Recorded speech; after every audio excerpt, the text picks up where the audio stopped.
태평양 한가운데 외딴 섬, 이스터섬. 여기에는 거대한 석상들이 무표정하게 서 있습니다. 무려 10m에 달하는 높이와 수십 톤에 달하는 무게. 무겁게 내려앉은 눈두덩. 길게 늘어진 얼굴과 무표정한 입술. 그 엄청난 크기와 기괴한 형상의 이 석상들은 이 섬을 처음 찾는 사람들에게 깊은 두려움을 느끼게 합니다.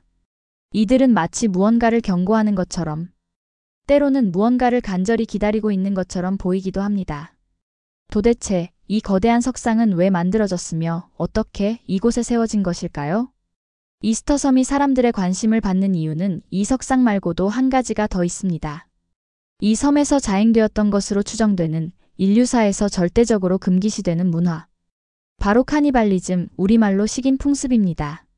오늘 우리는 이스터섬의 두 가지 미스터리에 대해 살펴보고자 합니다.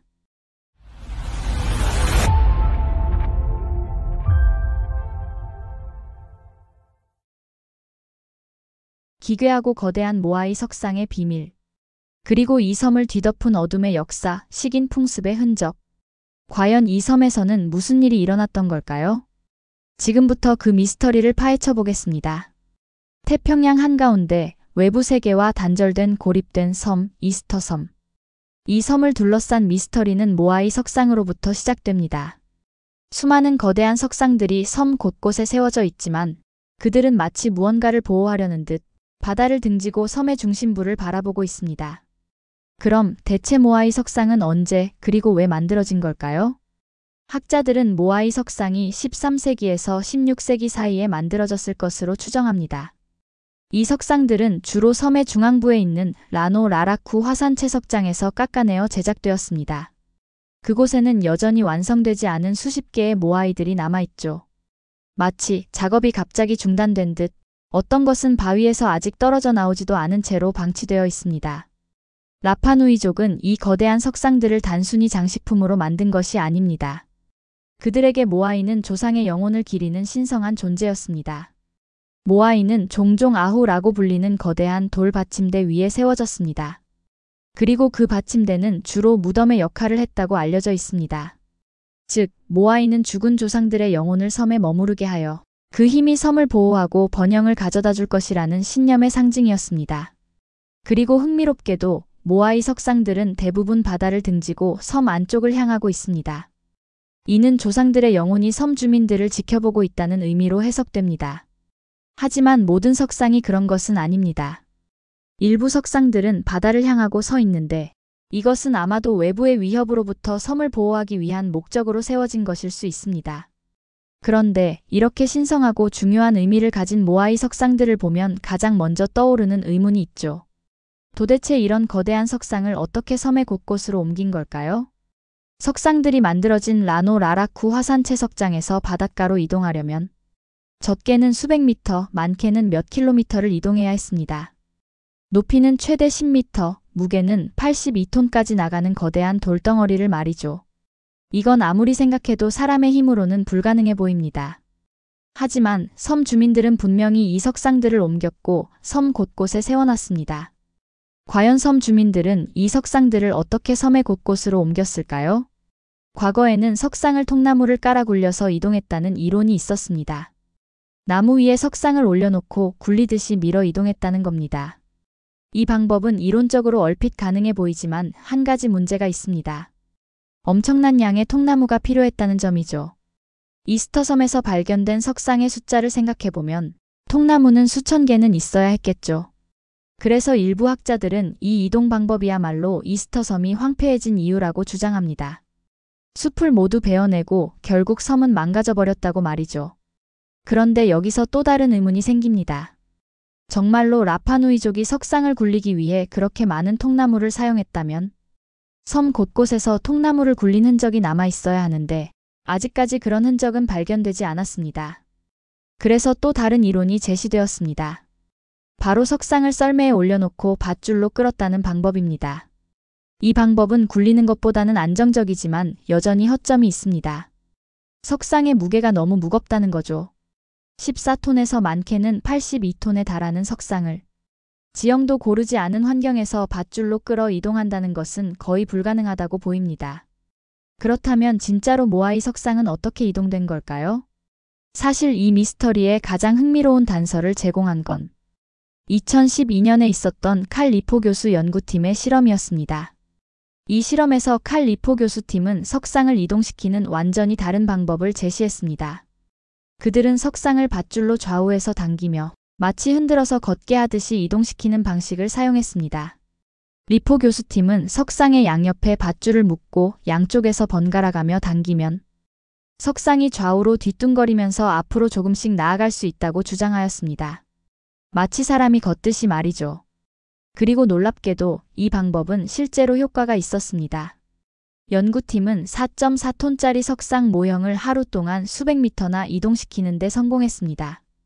이 방법은 단순히 힘으로 끌기보다 훨씬 효율적으로 석상을 이동시킬 수 있다는 걸 증명했습니다.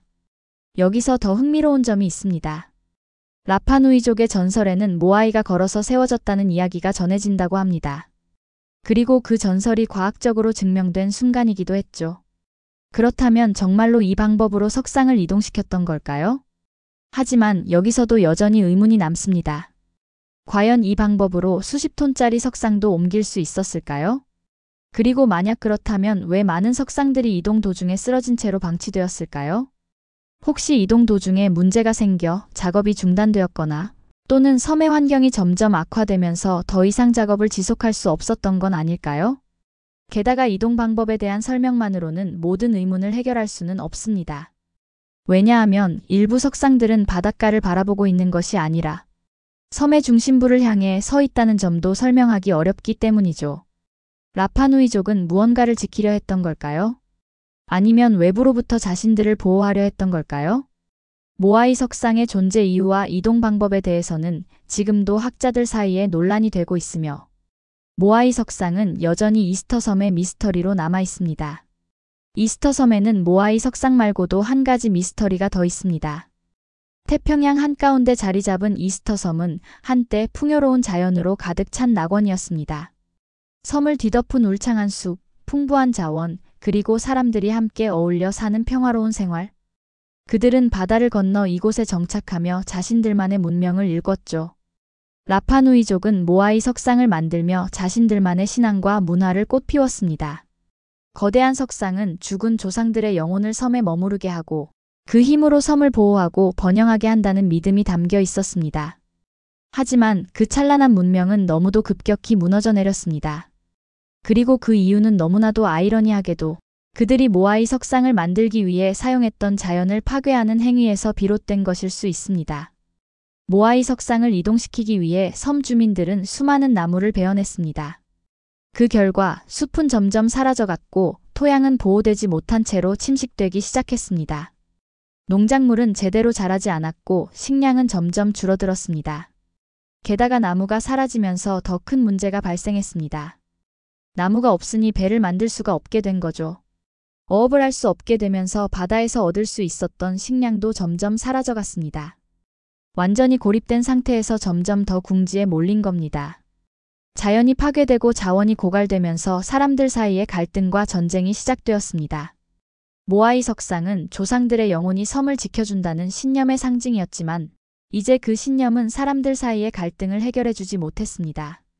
부족들 사이의 전쟁은 점점 더 잔인해졌고 그 결과 일부 모아이 석상들이 의도적으로 파괴되기도 했습니다. 상징이 무너진다는 것은 그들 사회의 질서가 무너졌다는 의미였을 겁니다.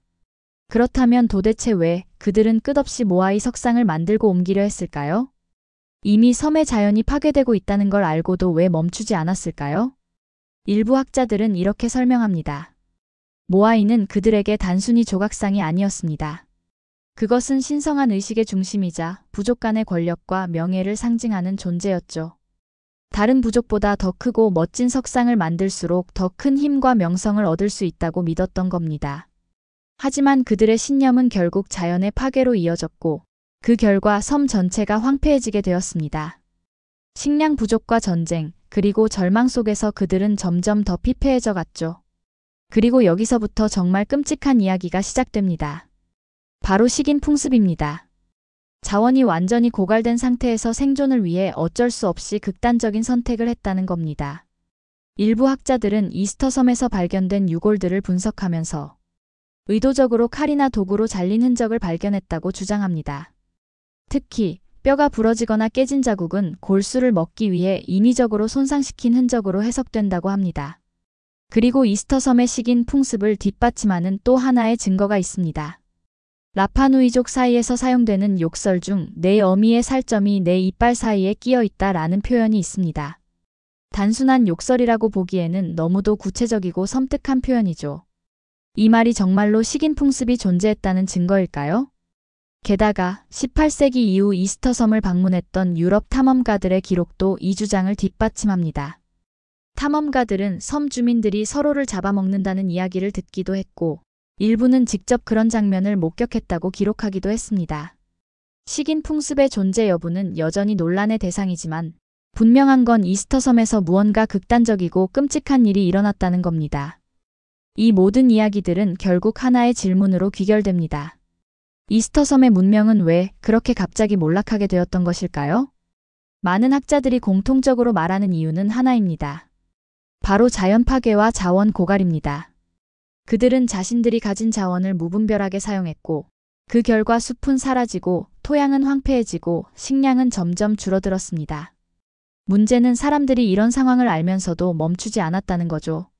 모아이 석상을 만드는 건 단순한 예술이나 신앙의 표현이 아니었습니다. 그것은 부족 간의 권력과 명예를 상징하는 경쟁의 도구였습니다. 더 크고 더 많은 석상을 만드는 것이 곧 힘을 의미했고, 다른 부족보다 더 우월하다는 걸 증명하는 방식이었던 거죠. 그러니 상황이 아무리 나빠져도 그들은 멈추지 않았습니다. 오히려 더 많은 석상을 만들기 위해 나무를 베고 자원을 소모했습니다. 결국 그들은 자신들의 욕망 때문에 스스로를 파멸로 몰아넣고 말았습니다. 이스터 섬의 이야기는 우리에게 중요한 메시지를 전하고 있습니다. 자연을 무분별하게 파괴하고 자원을 끝없이 소모하는 현대 사회. 우리가 지금 하고 있는 행동들이 얼마나 위험한 결과를 초래할 수 있는지 우리에게 경고하고 있는 선조들의 메시지일지도 모릅니다. 기후변화, 환경 파괴, 끊임없는 갈등과 전쟁. 우리가 맞이하고 있는 문제들은 이스터 섬의 상황과 다를 게 없습니다. 우리가 지금 우리의 모습을 다시 한번 돌이켜보지 않는다면 미래의 인류에게 우리는 또 다른 이스터 섬이 될지도 모릅니다. 지나친 욕심과 무분별한 자원 사용은 결국 파멸을 불러온다. 이것이 우리가 이스터 섬의 이야기에서 배워야 할 교훈은 아닐까요? 오늘 준비한 영상은 여기까지입니다. 영상이 유익하셨다면 구독과 좋아요 부탁드립니다. 다음에도 더 흥미로운 미스터리 이야기로 찾아뵙겠습니다. 감사합니다.